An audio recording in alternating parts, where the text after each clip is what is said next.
Ukuthula okulesigodi esiqhele ngebanga lamakhilomitha ayishumi ukusuka eTaung kuphazamiswe isigameko sokubulawa ngesihluku kwesakhamuzi uTsepang Sielo. Kusolwa ukuthi bahlaselwa nentombi yakhe bebheke ekhaya.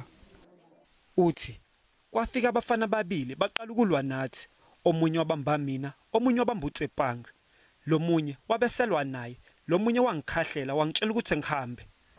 Isidumbu sika Sielo ebese sonakele sitholakala emfuleni emuva kwezinsuku ezintathu. Umama wakhe uthi balahlekelwe kakhulu njengomndeni. Uthi njengomama kaTsepang ngibhlungu kakhulu ngokwenzeka endodaneni yami. Uyena obesondla la ekhaya. Umphakathi uvuka umbhejazana emuva kwalesigameko wathungela ngomlilo imizi okukholakala ukuthi ngeyabasolwa. Umphakathi uthi angeke uphumule ungakaboni ubulungiswa kulesigameko. Sepodisa se ile sa palelwa ke go re tsibogela. Uthi amaphoyisa ahlulekile ukukusiza. Thina njengomphakathi sabe sesithathela izinyathelo zokusiza umndeni kaTsepang. Amaphoyisa athi abasola bazinikele kuwo emva kwalesigameko kanti kulindele bavele enkantolo namhlanje.